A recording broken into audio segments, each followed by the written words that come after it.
Online প্ল্যাটফর্মে কাজ করতে গেলে কত যে পজিটিভ আর নেগেটিভ কথা শুনতে হয় সেটা বলার অপেক্ষা রাখে না, কিন্তু আমি খুবই লাগি যে আমার ভিউয়ারদের মধ্যে 99.99% মানুষই পজিটিভ, এবং এটা আমার এত ভালো লাগে। তার জন্য শুরুতে আপনাদের প্রতি অনেক অনেক কৃতজ্ঞতা। তো এইবার বলবো কিছু নেগেটিভ কমেন্টের নমুনা। যেমন একটা নেগেটিভ কমেন্ট তো আমি ইদানিং খুবই পাচ্ছি, সেটা হচ্ছে লেবুর মায়ের ড্রেস আপ এমন কেন।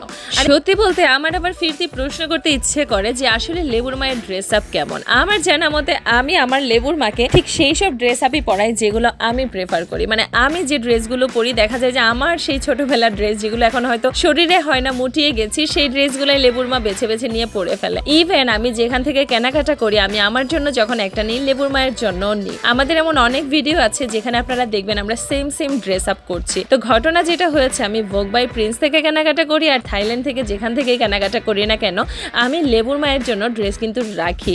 আর এখন আসি সেই প্রসঙ্গে যেখানে আপনারা কিনা লেবুর মায়ের ড্রেস নিয়ে কমেন্ট করার সুযোগ পান।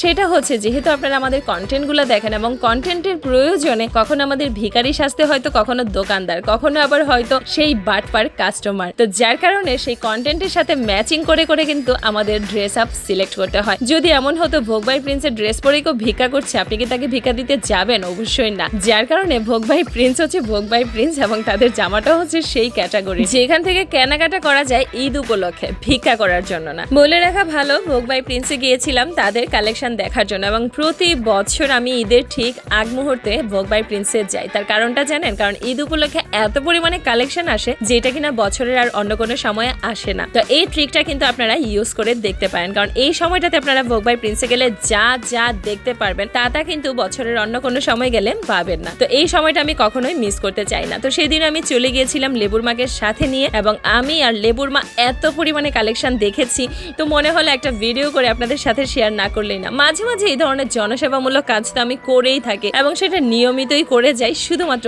আপনাদের জন্য। মানে আমার যে পজিটিভ ভিউয়ার আছে যারা কিনা সুন্দর সুন্দর কমেন্ট করে আমাদের কন্টেন্টের উপর ডিপেন্ড করে তাদের জন্য। যারা কিনা কন্টেন্টের বাইরে গিয়ে কমেন্ট করে তাদের জন্য কিন্তু আমার এই ভিডিও না, তাদের জন্য ছিল আমার এই ভিডিওর প্রশ্নের উত্তরগুলো। আর ভোগ বাই প্রিন্সে কিন্তু এখন দারুণ দারুণ সব এডিশন এসছে। মানে হচ্ছে তাদের এখানে শুজ কালেকশন, ব্যাগের কালেকশন গুলা অসাধারণ, এবং শুজ গুলা আমার মনে হয় যে এর থেকে বেস্ট হতেই পারে না। ইভেন আমি যে ড্রেসটা পরে আছি সেটাও কিন্তু ভোগ বাই প্রিন্সের। ইভেন আমি যে জুতাটা ক্যারি করছিলাম সেটাও ভোগ বাই প্রিন্সের, যেটা কিনা আমি লাস্ট ঈদে এসে কেনাকাটা করে নিয়ে গিয়েছিলাম। এবং তাদের কালেকশন বরাবরের মতোই আমাকে প্রচন্ড পরিমাণে অ্যাট্রাক্ট করে, এবং এইবারও আমি আর লেবুর মা সেম জামা নিয়েছি। তাছাড়া আমি আরো একটা জামা নিয়েছি, সেটা আপনাদের সাথে খুব সুন শেয়ার করব, এবং লাবুর মাকেও কিন্তু আমি আরো একটা ড্রেস নিয়ে দিয়েছি, সেটাও আপনাদের সাথে শীঘ্রই শেয়ার করব। এবং ফাইনালি দেখেন আমরা অন্য আরেকটা ড্রেস পরে কি সুন্দর বের হয়ে চলে আসলাম। তো কেমন লাগলো ভোগ বাই প্রিন্সের কেনাকাটা জানাতে ভুলবেন না।